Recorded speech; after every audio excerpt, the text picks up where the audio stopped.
Article 370 और article 35A के मामले पे आज सुप्रीम कोर्ट में सुनवाई हुई। कुल 23 याचिका हैं, 23 याचिका, जिसमें से 10 याचिका हम लोगों की है, जो हम लोग कह रहे हैं कि आर्टिकल 370 खत्म होना चाहिए, आर्टिकल 35A खत्म होना चाहिए। और ये याचिकाएं हमारी बहुत पहले से चल रही थी। जब सरकार ने आर्टिकल 35A खत्म कर दिया, आर्टिकल 370 खत्म कर दिया, तो सरकार के फैसले के खिलाफ 13 याचिकाएं आई। उसमें शाह फैजल की भी है और अलग पॉलिटिशियंस की है, कश्मीर से कुछ लोगों की है, कुछ लोग दिल्ली से भी हैं। और उनका कहना है कि जो सरकार का जो डिसीजन है आर्टिकल 370 खत्म करने का, आर्टिकल 35A खत्म करने का, ये ठीक नहीं है।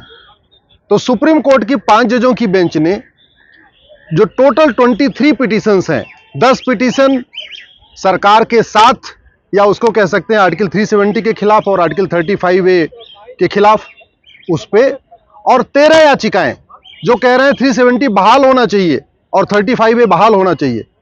इन सभी 13 याचिकाओं को क्लब कर दिया है और इन सभी 23 याचिकाओं पे आज सुनवाई हुई है। सुप्रीम कोर्ट की 5 जजों की बेंच ने माननीय चीफ जस्टिस के अध्यक्षता में इस पर सुनवाई किया है। हम सब लोगों को अपनी अपनी तरफ से रिटर्न सबमिशन देने के लिए कह दिया गया है, कंपाइलेशन देने के लिए कह दिया गया है, जो जो हमें जजमेंट साइट करना वो भी कह दिया गया है। 27 जुलाई तक हम लोग अपनी अपनी तरफ से जो बहस के लिए जितना रिटर्न सबमिशन देना वो दे देंगे और 2 अगस्त से इस पे डे टू डे हियरिंग होगी। हमारा ये कहना है कि आर्टिकल 370 एक टेम्परेरी प्रोविजन था, वो कुछ दिनों के लिए आया हुआ था। उसको तो कायदे से 5 साल के बाद खत्म हो जाना चाहिए था, 1955 में खत्म हो जाना चाहिए था या मैक्सिमम 1960 में खत्म हो जाना चाहिए था। ये तो बहुत देर हुई है। और दूसरा आर्टिकल 35A तो कभी पार्लियामेंट में डिबेट ही नहीं हुई। 35A तो कभी पार्लियामेंट में कोई इस पर कोई चर्चा भी नहीं हुई, ना पार्लियामेंट ने उसको पास किया। इसलिए जो लोग कॉन्स्टिट्यूशन पब्लिश करते हैं वो लोग 35A लिखते ही नहीं है। कॉन्स्टिट्यूशन में आपको किसी भी पब्लिशर का कॉन्स्टिट्यूशन हो, उसमें आपको आर्टिकल 35 के बाद सीधे 36 मिलेगा, 35A मिलेगा ही नहीं। क्यों? क्योंकि वो कभी पार्लियामेंट में आया नहीं, बिल आया नहीं, चर्चा हुई नहीं, पार्लियामेंट से पास हुआ नहीं, सिंपल सा एक एग्जीक्यूटिव ऑर्डर से कर दिया गया। और इतना खतरनाक आर्टिकल 35A जो सीधे सीधे कश्मीर में रहने वाले हिंदुओं को सेकंड क्लास सिटीजन बना देता है, महिलाओं को सेकंड क्लास सिटीजन बना देता है, वहां रहने वाले दलितों को ऑफिसर बनने से रोकता है। जो भारत के जितने सारे कानून हैं उसके कारण आर्टिकल 370 कारण वहां लागू ही नहीं होते थे। प्रिवेंशन ऑफ करप्शन एक्ट नहीं लागू होता था, मनी लॉन्ड्रिंग एक्ट नहीं लागू होता था, ब्लैक मनी एक्ट नहीं लागू होता था, जितने भी लोकपाल एक्ट नहीं लागू होता था। तो सबसे जो बढ़िया उसका फायदा मिलता था वो कश्मीर का अलगाववादी उठाते थे, जब तक ये 370 था और 35A था।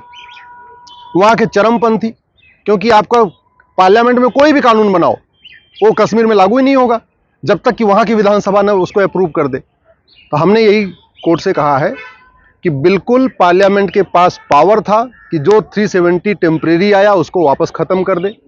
पार्लियामेंट के पास पावर है कि 35A जो कभी आया ही नहीं पार्लियामेंट में उसको वापस रिपील कर ले। और तीसरा एक ऑब्जेक्शन जो पिटिशनर्स कह रहे हैं, वो कह रहे हैं कि जम्मू कश्मीर को बांटा क्यों गया। भारत में जितने भी राज्य बने हैं या तो ये डेमोग्राफी के आधार पे बने हैं या तो लैंग्वेज के आधार पे बने। जैसे आपका पहले महाराष्ट्र एक राज्य था, लेकिन गुजराती बोलने वालों के लिए अलग से एक राज्य बन गया, गुजरात अलग से निकल गया। ऐसे देश भर में जितने भी राज्य बने हैं वो या तो डेमोग्राफी के आधार पे बने हैं या तो लिंग्विस्टिक आधार पे बने, भाषाई के आधार पे। हमारा ये कहना है कि लद्दाख की भाषा बिल्कुल अलग है, लद्दाख की डेमोग्राफी बिल्कुल अलग है, लद्दाख में रहने वालों का कल्चर बिल्कुल अलग है। तो लद्दाख को यूनियन टेरिटरी बनाना बिल्कुल जायज़ है, इसमें कोई इलीगैलिटी नहीं है। और सुप्रीम कोर्ट इस मामले में इंटरफेयर भी नहीं कर सकता, क्योंकि ये पॉलिसी मैटर है, ये पार्लियामेंट का इश्यू है। पार्लियामेंट ने डिसाइड किया है कि हाँ, जम्मू कश्मीर को में से एक लद्दाख को निकाल के उसको यूनियन टेरिटरी बना दिया जाएगा। बाकी आगे की जो फर्दर हियरिंग होनी है वो तो 2 अगस्त से शुरू होगी। आगे और जो दलीलें आएंगी वो तो 2 अगस्त के बाद पता चलेंगी। लेकिन प्राइमा फेसाई हमारा मानना है कि आर्टिकल 370 जब खत्म हो गया, उसको बहाल करने की मांग करने वाली जितनी याचिकाएं हैं ये मेंटेनेबल नहीं है, ये खत्म होनी चाहिए। आर्टिकल 35A पास्ट हो चुका है, इसलिए उसको बहाल करने की मांग वाली जितनी पिटीशन है ये डिसमिस होनी चाहिए। जम्मू कश्मीर में से लद्दाख एक यूनियन टेरिटरी बन चुका है, इसलिए उस फैसले के खिलाफ जो पिटीशन है वो डिसमिस होनी चाहिए। और सबसे अच्छी बात यह है कि जब से भारत में एक देश एक संविधान लागू हुआ है, जब से 370 हटा है, तब से कश्मीर में अलगाववाद भी कम हुआ है, कट्टरवाद भी कम हुआ है, मजहबी उन्माद भी कम हुआ है, जिहाद भी कम हुआ है, पत्थरबाजी भी कम हुई है, आतंकवाद की घटनाएं भी कम हुई हैं और डेवलपमेंट बढ़ा है। टूरिस्ट आ रहे हैं, स्कूल खुल रहे हैं, कॉलेज खुल रहे हैं, वहाँ पे शॉपिंग मॉल खुलने लग गए हैं, वहाँ पे जो बिजनेस व्यापार पहले बंद पड़ा हुआ था वो शुरू हो चुका है। तो इसलिए जो पोस्ट 370 इशू है, यानी 2019 के बाद जो डेवलपमेंट हुआ, उसको देखते हुए भी सुप्रीम कोर्ट को इन याचिकाओं को खारिज कर देना चाहिए, जो दोबारा से आर्टिकल 370 और 35 एक बहाली की मांग कर रहे हैं।